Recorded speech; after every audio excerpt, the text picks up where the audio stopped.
We'd like to welcome everyone to Outside the Games. Thank you so much for coming in and joining us. We have a special student athlete, female student athlete with us this morning. This is Andria Thomas. She is a class of 2021. She's going to be graduating from Fisk University, the women's basketball program. She's going to be a senior this year. We'd like to welcome you, Andria. Thank you for coming in. Thank you for having me. Oh, it's a pleasure. It's a pleasure. Hey, so we talk a little bit about a family life in your sport, and really we're talking about basketball. Take me through as far as define family for me, because we believe that family is where it starts, just as you as a person and a player, but more so as a person and a student athlete. How would you define family and why? I think family is just love. It's family is very gentle. Each one of your family members probably have a different personality, and I think it's just loving someone without a limitation. No matter what they do, no matter what goes on, you always love your family. They'll always be your family. You can always count on them, and I think it's just very important. But family doesn't always have to be your blood. I think family is your friends, anyone that shows you unconditional love all the time, that supports you in everything you do, is your true family. Oh, great definition. I appreciate that. Uh, Talk about family as far as your parents and is it mom, dad, or Well, actually, it's mom, grandma, okay? and I think that's been a great balance. I think grandmas love you no matter what. They always gonna love you. And then your mom is like more on the strict side. They want everything to be a certain way. So for me, it was kind of grandma, mom type of deal. Nice, nice. Um, why is that role that they played with you as far as bringing you up, Andrea? How important was that in your upbringing of what makes you the student athlete that you are today? I think I can personally say without my grandmother, I wouldn't be anything because she has surrounded me with so much support, so much love. Everything that I always needed, it was always my grandmother. She has been at every basketball game coming up, at every event. So for that, it was just always like, let me go hard for my parents. They were just my motivation as a whole. Well, let's talk about you as a student athlete well, let's start out in high school. What was that like going through high school to get where you're at today? How was that experience and what could you say about it? In high school, I really think it gave me the foundation. I had excellent high school coaches. I think they always pushed me. We would battle every day at practice. I mean, with the coaches, with the players, it was always competition. They always wanted you to compete. So I think moving from a high school level to a college level, I was very prepared because it was always going head to head every day. You just give your best effort. And I think they really set the foundation for me to move to college. So I give them all the credit. Nice. What is your recruiting process like? Well, kind of explain for the female student athlete as far as their sport or even basketball. What was that recruiting experience like for you? I think for me, I played AAU before I went to college, and so that really gave me the um, what do I want to say? It really gave me a look at all these different athletes, all these different coaches, and where I wanted to go. So I actually went to Southern Union. It's a junior college in Alabama, my first year. And I feel like that was the best route so I could get a feel for college basketball. And honestly, I think JUCO basketball is the hardest basketball. Everybody comes out to compete. You're trying to get to the next level. So you work harder. It's just naturally what you do. And so I think for me, that was the best option. It allowed me to see the game of basketball, compete, and try to get to another level, which was coming to Fisk University. And we hit right on the aspect of being a student athlete. There's something to be said about the academics and the books. How did high school and then going JUCO, how did that help you prepare for where you're at today with Fisk academically? I think for me, as in my house, as my upbringing, grades were always the number one. It was always definitely student before athlete. So I strive to make the best grades possible and then focus on basketball. It's never basketball and then my grades. It's always let's make A's, let's do whatever we have to do to pass the classes, and basketball will always be there. And so for the student athlete, I think you just have to prioritize. Time management is your number one thing. Without it, you're really going to fail. And so that was just always my stepping stool. Like, if everything with my grades is in order, I have all the time for basketball. And that's just how I go with my everyday life. Wow, and now you're at Fisk University. Tell me how special of a place Fisk University is. I've heard a lot of good things. Fisk, You had your coach Janine Davis on, and she talked a little bit about that. But tell me what your experience has been at Fisk. For me, Fisk has always been a home. From the very first time I came to visit Fisk, I felt like I had someone to lean on. I had someone to call, from the coaches to the professors. It's very homey. Like, literally, I always tell people, we're right down the street from TSU, and I always tell people that Fisk is my family and TSU is my friends, because it's just so loving. It's so much support. Everyone is like on one accord. We're all here for a common goal. And I think we understand how important this is as a HBCU. And so that's just what has gravitated me towards Fisk. And I just think that's the best decision I ever made. You touched on something before with JUCO and even high school, how important your coaches played a big role and big part in your development as a person and a player. Tell me what your coaches mean for you, and it could be position coaches, but what have they meant for you in your growth as a person Um, and as a basketball player? Even as I feel like my high school coaches definitely taught me to just go hard in everything you do. Every play, every practice, everything. Practice how you play was definitely what they always preached to me. I think now, being a college student, I can definitely call on each one of those coaches for advice. And it was always relating things. Basketball is so similar to life, and how things are going to get tough and how you're going to have to navigate through things. So I think each coach has, in a way, has been a foundation for life for me. And so I can definitely thank them for that. Have you found something about your game? We'll talk a little bit about your game on the court. Um, you look at as you get older, things kind of slow down a little bit to where you're able to process plays, see things on the court. Tell me, you were injured last year, and so I this was. time, yeah, this time you have a great opportunity to fill in a role as a senior. So tell me a little bit about some of the IQ that's important on the court, and then really being a senior, what that means for you and your teammates. For me, being a senior, I think my biggest role is just being a leader. Every day I need to work hard to give my best effort. I think what I need to focus on most is just getting my teammates involved. We're all being on one accord every day. Our goal is to work hard to win games. And I think me having the experience from previous years is just letting them know, like, each day we need to get better. Oh, That's very important, very important. Now, I know talking to Coach Davis, she talked about what the season was like last year. mhm. Obviously, you always start with a clean slate the new year. There's new ways to look at things and maybe plays or whatever that you have drawn up. But COVID-19 has played obviously a part in a lot of this with, training, being able to practice, being able to social gather.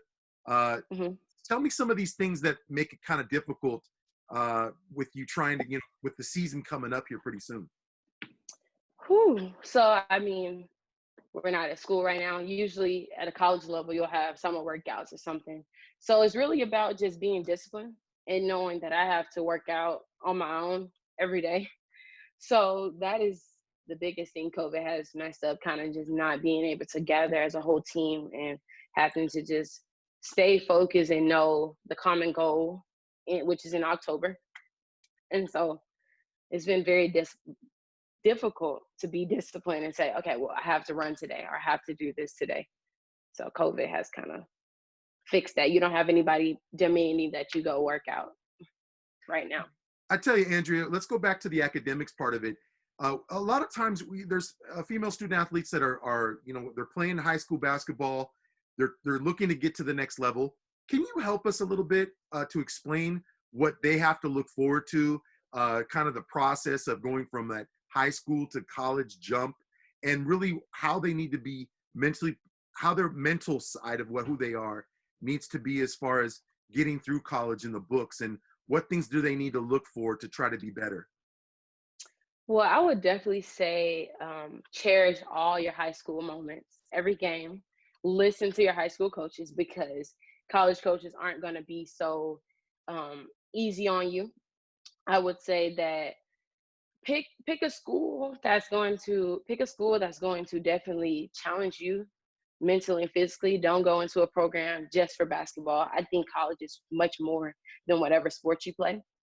So just make sure that school, for one, has your major. Because I think a lot of people pick just based off sports, and then you come out of 4 years and you're not anything. And so pick something based off your major.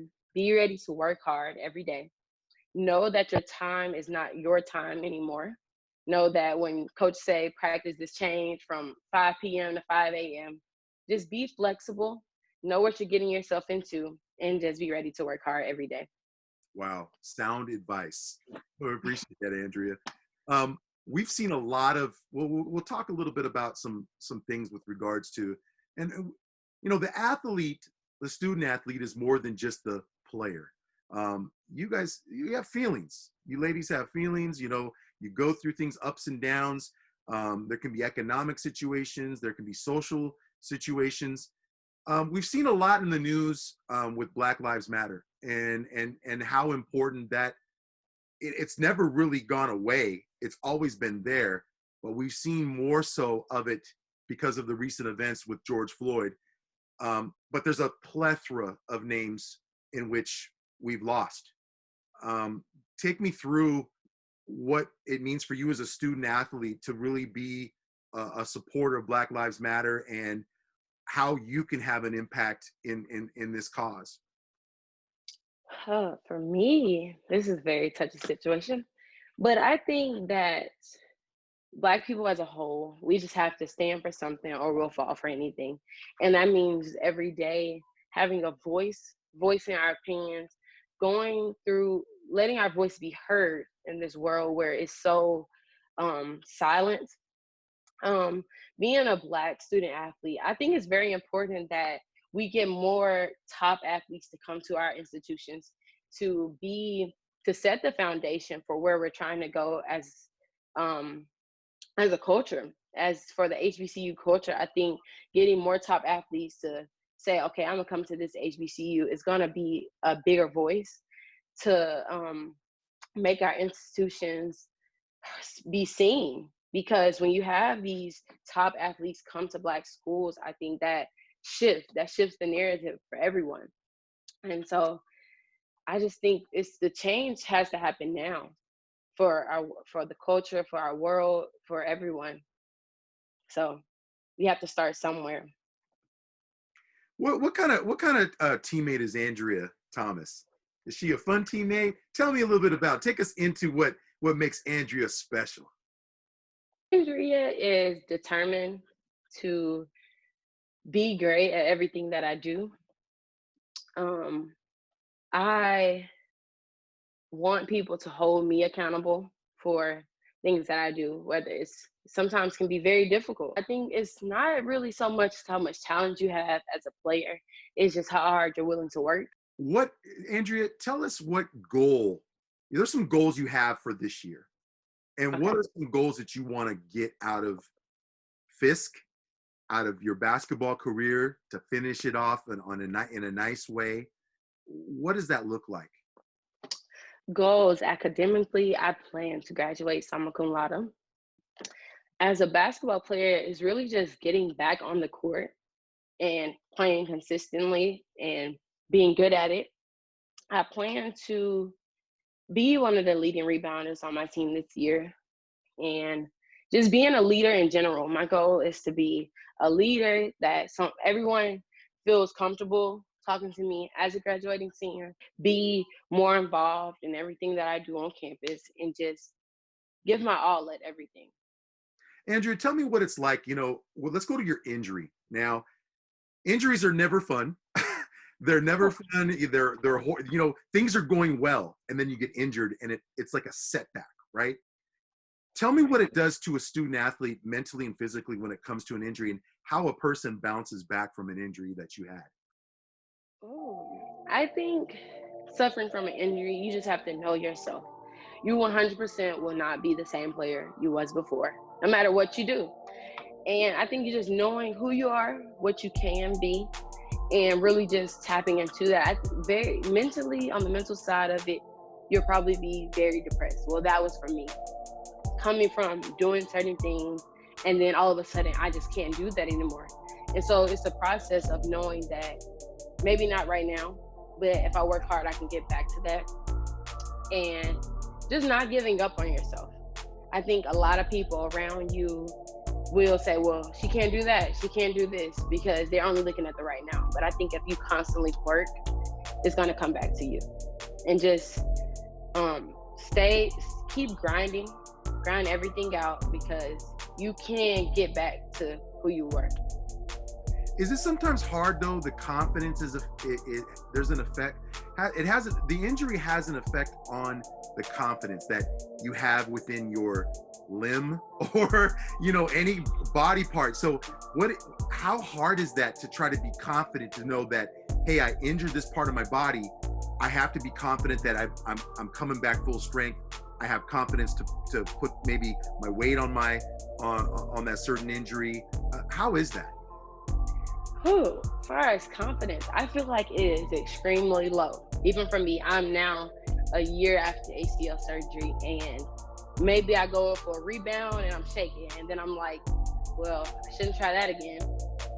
So I think it's like the constant just, let me keep trying, let me keep working hard. And it's important to have people around you, as far as coaches or teammates, that are constantly uplifting you, because any little wrong move, you're like, well, I don't want to do that for the rest of the day. I don't want to do that. I think the confidence is the biggest thing.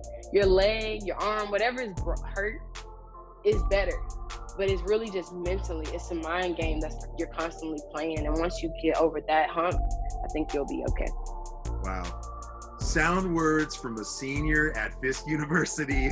Hey, Andria Thomas, we appreciate you very much for coming in on Outside the Games. Again, this is about the player and the person. You can't have one without the other. And we really got to learn a lot about you as far as a person, and really how you view your academics. And really it sets tone for others, especially watching something like this. But hey, we on Outside the Games can't wait. We hopefully will be able to try to make it to a game. We hope we can get through all this mess and start to be, I know you're anxious to play again. Very. Yeah. Pleasure to have you on our show. We appreciate you very much, Andria. Thank you. This has been Andria Thomas with Fisk University. She's a senior this year, class of 2021, academically knocking it out. We appreciate her very much. Thank you.